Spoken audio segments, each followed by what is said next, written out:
Hello and welcome to SPMIS Academy. Today we'll analyze important newspaper articles of 16th November 2023.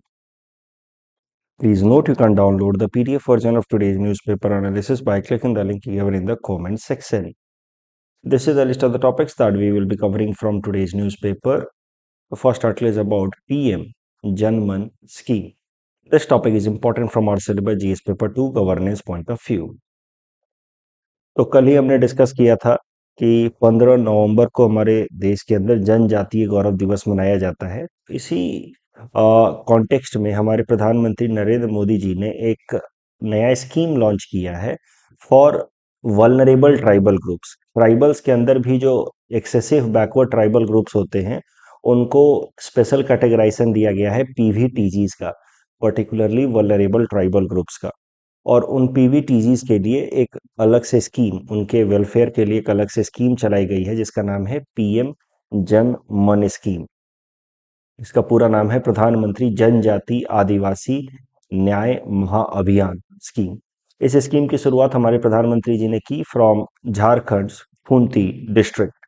ये total 24,000 crore का project होगा। इस scheme के अंतर्गत इतने पैसे खर्च किए जाएंगे।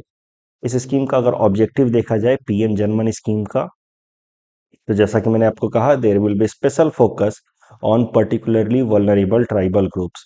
क्या होते हैं पर्टिकुलरली वल्नरेबल ट्राइबल ग्रुप्स, वो हम लोग अगले पेज पे देखेंगे। तो पर्टिकुलरली वल्नरेबल ट्राइबल ग्रुप्स के लिए जितने भी वेलफेयर स्कीम्स अभी तक चल रहे हैं उनका ठीक तरीके से इम्प्लीमेंटेशन कराने के लिए ये पीएम जनमन स्कीम लाया गया है। Last mile welfare scheme delivery for PVTCs. Look, there are schemes. The problem is not with respect to availability of schemes, but implementation of those schemes are not getting happen in a proper manner, in a channelized manner. तो उसको ensure कराने के लिए different ministries के जो efforts हैं उनको streamline कराने के लिए ये पीएम जनमन स्कीम लाया गया है फॉर पीवीटीजीज।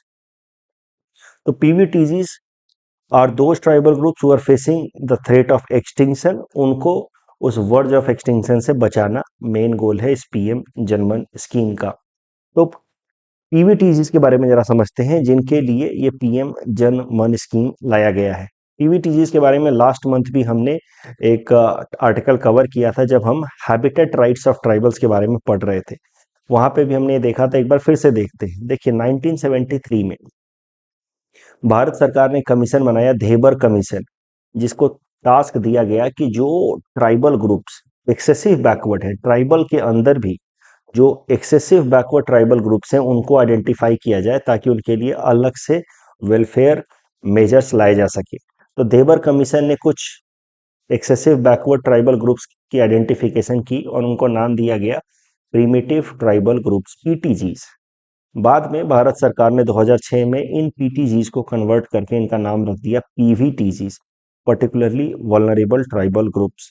इन पीवीटीजीज के अगर फीचर्स देखे जाए तो इनकी पॉपुलेशन जो है वो लगातार गिर रही है।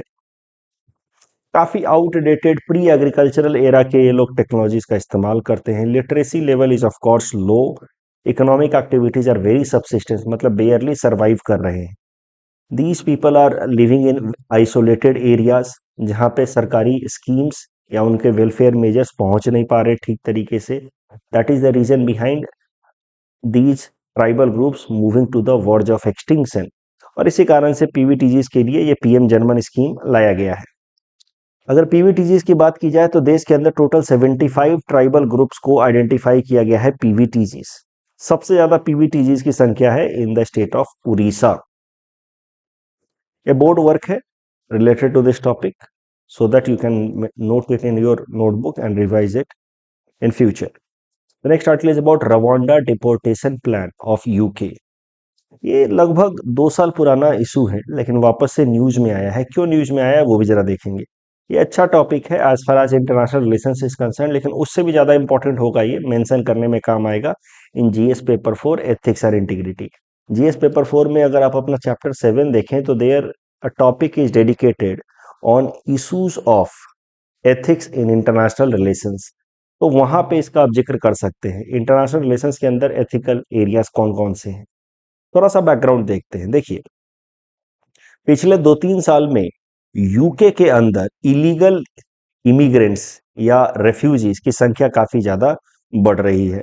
इलीगल रेफ्यूजीज की संख्या, लोग जो है अलग अलग जगहों से इलीगल तरीके से, स्मगलर्स जो हैं उनको ला करके इंग्लैंड में, यूके की किसी भी देश में छोड़ देते हैं। ये ग्राफ भी बना करके दिखाया गया है, the rise in illegal refugees migrating into UK through different channels. Many smuggling groups are also active in transporting or trafficking people in UK. ये प्रॉब्लम तो वैसे यूरोप के ज़्यादातर देशों में है, लेकिन और यही कारण है कि यूरोप के देशों का वीज़ा मिलना काफ़ी कठिन होता है, क्योंकि उनके अंदर एक डर रहता है इन देशों को कि लोग आकर के वहाँ पे इलीगल तरीके से रेफ्यूजीज की तरह ना रहने लगे। So that is why they are very vigilant as far as immigrants are concern. जो भी उनके देश में आते हैं, कहीं वो इलीगल रिफ्यूजीज की तरह ना रहने लगे। तो यूरोपियन देशों में इलीगल रिफ्यूजीज के आने वालों की संख्या काफ़ी ज़्यादा हो रही है। That is a matter of concern for European countries, especially prosperous European countries like Germany, France, and UK.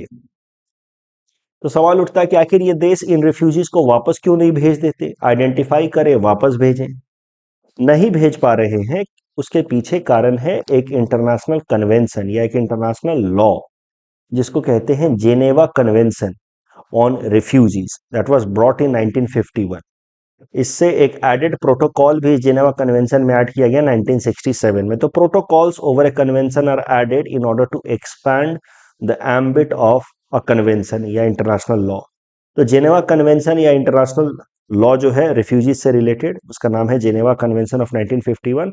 उसमें बात कही गई है कि यूरोपियन देशों के अंदर अगर कोई भी रेफ्यूजी आता है और अगर उस रेफ्यूजी के ऊपर खतरा है इन देयर पेरेंट कंट्री जहां से वो आ रहे हैं, तो फिर यूरोपियन देश उन रिफ्यूजीज को वापस अपने देश में जाने के लिए मजबूर नहीं कर सकते। That is the provision of Geneva Convention of 1951. So Geneva Convention of 1951 was applicable only for European countries.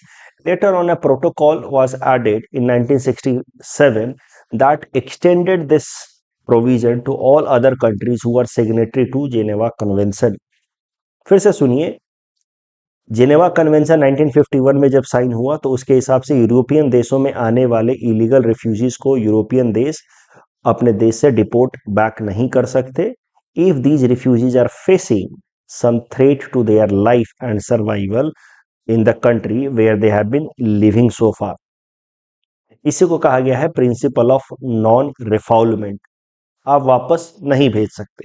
तो कन्वेंशन ऑफ 1951 के हिसाब से it was applicable on European countries. Later on with help of protocol 1967 it was applicable to other countries of the world who are signatory to Geneva Convention of 1957. So this is main provision under this convention, Geneva Convention of 1951, principle of non refoulement। इसको एक बार इस diagram की मदद से भी समझते हैं। Suppose country ए से एक रिफ्यूजी जाते हैं कंट्री बी में, and if country B signatory to this Geneva convention, या गलती से मैंने वियना कन्वेंशन लिख दिया है, I will rectify it, Geneva convention, then country B cannot send back these refugees back to country A if these refugees are facing threat to their life in country A।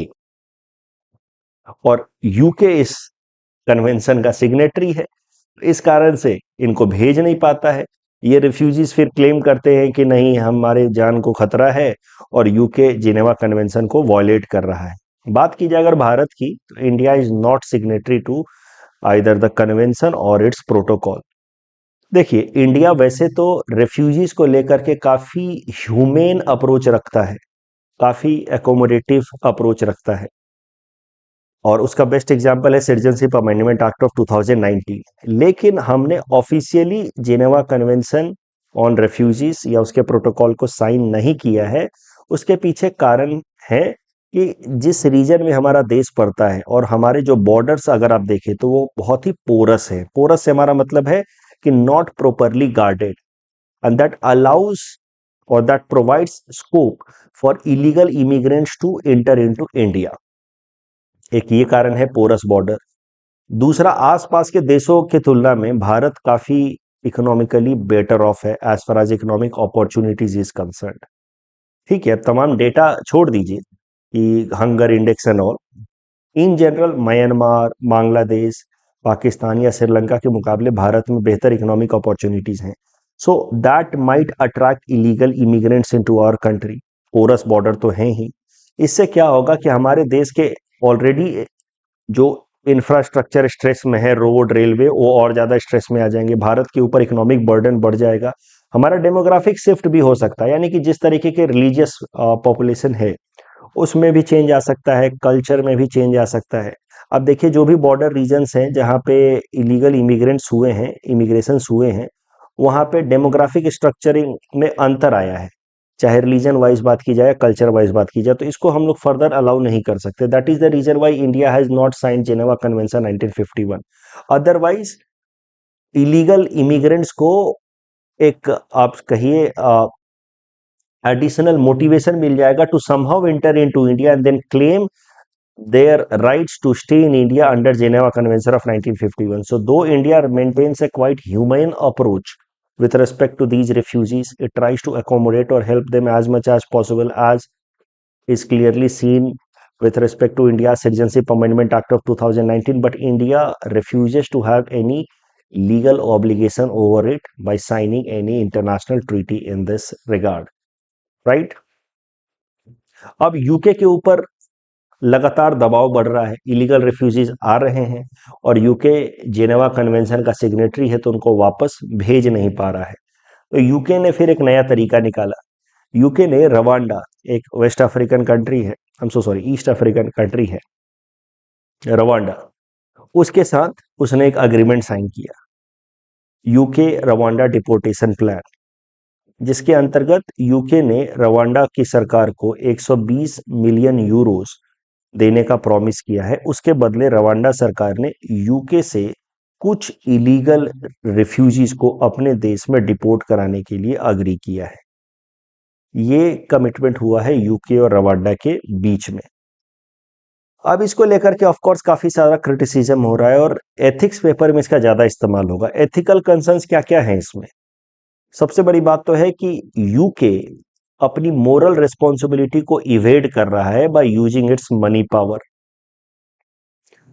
गरीब देशों का कैसा हो रहा है, उनके पास जो पैसे की कमी है उसका फायदा उठा रहे हैं रिच कंट्रीज। गरीब देशों के, for example in this case Uganda, उनकी डेमोग्राफी बदलेगी, उनका इंफ्रास्ट्रक्चर बदलेगा, and despite this they are accepting illegal refugees. तीसरी सबसे इंपॉर्टेंट बात, युगांडा की सरकार पैसा ले रही है in order to allow illegal refugees in their country. But Uganda की सरकार या जो पॉलिटिकल पार्टी अभी सरकार चला रही है, उनका पूरा देश पे हक तो नहीं है ना। The resources belong to each and every citizens of Uganda in this case, and how the government of Uganda can claim money for using resource which belongs to each and every citizen in a uniform manner, in an equal manner. So this is a clear-cut case of use of public property for private gain by those parties who are in power in Uganda, who are running government in Uganda. This is clear-cut case of corruption which is being supported by rich countries like UK, and that is why series of petitions were filed. I told you this is a 2-year-old issue.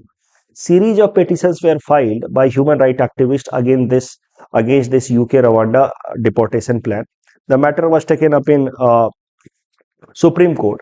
Supreme court ने हाल फिलहाल में supreme court of London, supreme court of UK in London, तो supreme court ने हाल फिलहाल में इस पूरे plan पे थोड़ा रोक लगाया है। कहा है कि जब तक पूरी तरह से अप्रूवल आ नहीं जाता है, एप्लीकेशन ऑफ असाइलम जो दिया गया है वो अग्री नहीं हो जाता, तब तक नए लोगों के डिपोर्टेशन का काम नहीं हो सकता। तो यह है पूरा का पूरा मामला। उसके अलावा किसी और कारण से भी यह मामला न्यूज में आया है। दो कारण है, वैसे 2 साल पुराना इशू है, लेकिन सुप्रीम कोर्ट ने हाल फिलहाल में इस पूरे डिपोर्टेशन प्लान में कुछ लीगल ऑब्स्ट्रक्शंस लगाए हैं, यूके के सुप्रीम कोर्ट ने। दूसरा मामला ये है कि हाल फिलहाल में यूके के प्राइम मिनिस्टर, ब्रिटेन के प्राइम मिनिस्टर ऋषि सुनाक ने अपना कैबिनेट रिसफल किया, रिस्ट्रक्चरिंग की। उसमें उन्होंने होम सेक्रेटरी सुएला ब्रेवरमन को बाहर का रास्ता दिखा दिया। ही सैक्ड हर बेसिकली कि मैडम आप जाइए, आपकी अब जरूरत है नहीं।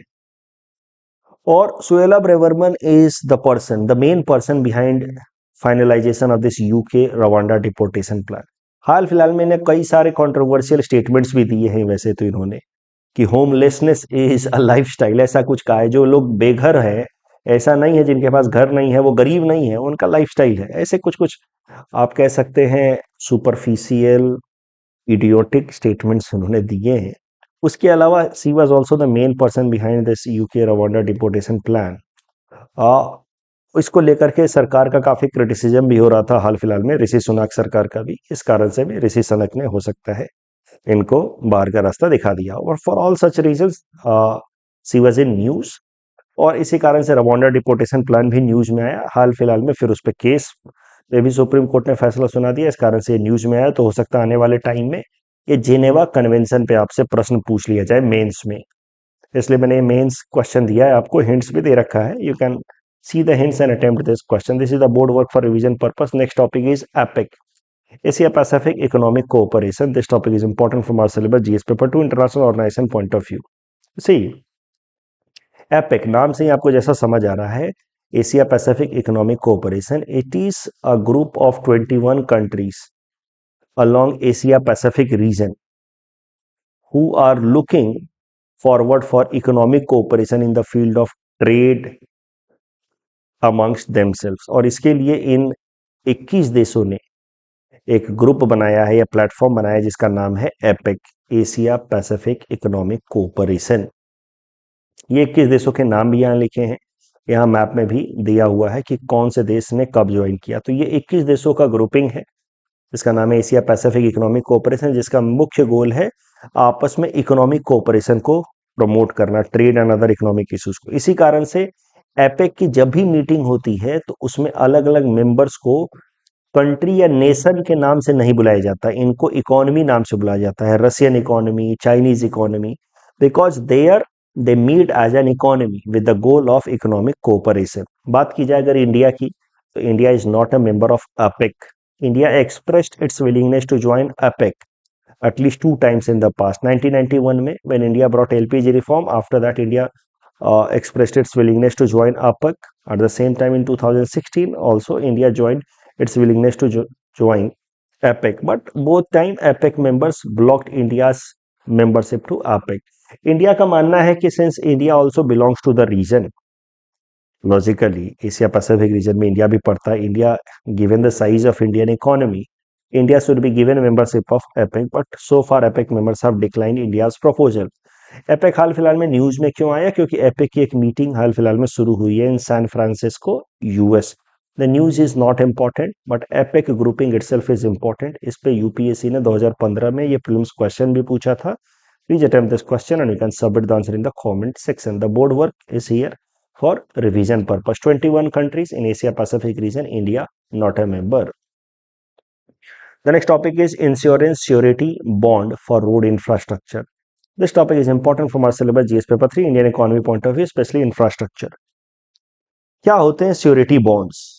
अब डेफिनेशन वगैरह तो लिखा ही है लेकिन इनको डायग्राम की मदद से समझते हैं। मान लीजिए कि हमारी सरकार ने किसी कंपनी को, किसी सिविल वर्क रिलेटेड कंपनी को, सिविल इंजीनियरिंग वाली कंपनी को कॉन्ट्रैक्ट दिया रोड बनाने का, कि भाई आप ये रोड बनाओ, ये स्कूल बनाओ, कुछ भी इंफ्रास्ट्रक्चर का कॉन्ट्रैक्ट दिया। अब ये कंपनी अपना काम ईमानदारी से करेगी कि नहीं करेगी, whether this company will fulfil its obligation as promised और नॉट, इस बात की क्या गारंटी है? और अगर नहीं करती है तो सरकार के पास क्या ऑप्शन है? सरकार ने तो उसको पैसा दे ही दिया है। मान लीजिए कि 200 करोड़ का प्रोजेक्ट है तो सरकार ने तो पैसा दे ही दिया है, तो ये कंपनी अपना काम ठीक से नहीं करेगी तो सरकार के पास ऑप्शन क्या है? तो इसके लिए कॉन्सेप्ट होता है बैंक गारंटी का। नॉर्मली सरकारी प्रोजेक्ट्स में नियम क्या होता है कि इस कंपनी को किसी बैंक से एक बैंक गारंटी निकाल करके सरकार को देना होता है, और उस बैंक गारंटी में तमाम टर्म्स एंड कंडीशंस लिखे रहते हैं कि अगर आपने अपना कॉन्ट्रैक्ट ईमानदारी से या ठीक तरीके से नहीं पूरा किया तो सरकार इस बैंक गारंटी में जो भी अमाउंट मेंशन है उस अमाउंट को इस बैंक से विड्रॉ कर लेगा। इस बैंक में इस कंपनी का कुछ पैसा जमा होगा तभी ये बैंक गारंटी रिलीज करेगी on the behalf of this company. I just hope it is clear to you. Bank guarantee का कॉन्सेप्ट मैं इकोनॉमिक्स की क्लास में भी पढ़ाता हूँ, जब मैं बताता हूँ कि why bank rate is also known as discount rate. So I hope you are able to recall that concept of bank guarantee. तो बैंक गारंटी देना पड़ता है इस कंपनी को। और इसका मान लीजिए कि इस एसबीआई में 150 करोड़ रुपए जमा है, तो वहां से 100 करोड़ का बैंक गारंटी निकाल करके दे दिया सरकार को। अब ये ठीक से काम नहीं करेगा तो सरकार ये बैंक गारंटी एसबीआई में जमा करके 100 करोड़ वापस ले लेगी। This is how this bank guarantee works. But आजकल बैंक्स तो काफी स्ट्रेस में हैं। Banks are not willing to release bank guarantee. Infrastructure के प्रोजेक्ट्स भी काफी फेल हो रहे हैं, तो बैंक्स को भी काफी नुकसान हो रहा है बैंक गारंटी चुकाने में। तो ऐसे हालत में आजकल एक नया कॉन्सेप्ट आया है जिसको हम लोग कह रहे हैं insurance bond, insurance surety bond. कई दफा बैंक्स जो हैं वो कुछ फीस लेकर के भी बैंक गारंटी रिलीज कर देते हैं इन होप कि प्रोजेक्ट अच्छे से कंप्लीट हो जाएगा और बैंक को कुछ नॉमिनल चार्ज का फायदा हो जाएगा। और इसी कारण से आजकल चूंकि इंफ्रास्ट्रक्चरल प्रोजेक्ट्स फेल हो रहे हैं, बैंक्स को काफी नुकसान हो रहा है इन रिलीज ऑफ बैंक गारंटी। तो बैंक्स आजकल बैंक गारंटी देना नहीं चाह रहे हैं फॉर इंफ्रास्ट्रक्चरल प्रोजेक्ट। ऐसे कॉन्टेक्स्ट में आ रहे हैं इंश्योरेंस कंपनीज जो है कई सारे आ रहे हैं and they are releasing insurance से surety bond on behalf of these contractors, and these contractors, for example Reliance General Insurance, it will pay a fees of surety bond to this insurance company, and this insurance company will give insurance surety bond to government of India. And if this company fails somehow to fulfill its contractual obligation, then in that case the government of India can use this insurance surety bond to withdraw money from this insurance company. तो basically government project अगर ईमानदारी से आपने नहीं किया तो उस case में भारत सरकार के पास क्या इंश्योरेंस है, वही गारंटी होता है थ्रू इंश्योरेंस श्योरिटी बॉन्ड। इस कॉन्ट्रैक्टर को एक इंश्योरेंस करवा करके भारत सरकार को देना होता है, which is known as insurance surety bond. Insurance surety bond is relatively new concept which has been recently introduced. एक साल हो गए लगभग। उसी से रिलेटेड ये न्यूज है। National Highway Authority of India NHAI which looks after highway development in our country, उसने इंश्योरेंस श्योरिटी बॉन्ड को एक्सेप्ट करना शुरू कर दिया है for road infrastructural development. This is the news. इस टॉपिक के बेसिस पे प्रीलिम्स प्रैक्टिस क्वेश्चन मैंने आपको दे रखा है। Please attempt this question and you can submit the answer in the comment section. तो insurance surety bond can be considered as alternative to bank guarantee regulated by insurance regulatory development authority of India, where insurance companies give guarantee on behalf of the implementing agency कि वो अपना commitment ठीक से पूरा करेंगे। It is mostly use for infrastructure sector. कल जब हमने आपको प्रैक्टिस क्वेश्चन दिया था percentage wise highest population of tribals in Mizoram, और सेंट्रल बैंक्स नहीं डिटरमाइन करते हैं क्रेडिट वर्दीनेस। इसके लिए इंटरनेशनल लेवल पे 3 एजेंसीज हैं, S&P, फिच एंड मूडी। सो पहला स्टेटमेंट गलत है लेकिन दूसरा सही है। एंड ग्रीन बॉन्ड से रिलेटेड स्टेटमेंट डी गलत है। Green bonds are generally for long duration maturities. That's all from our side for today. Thanks for watching.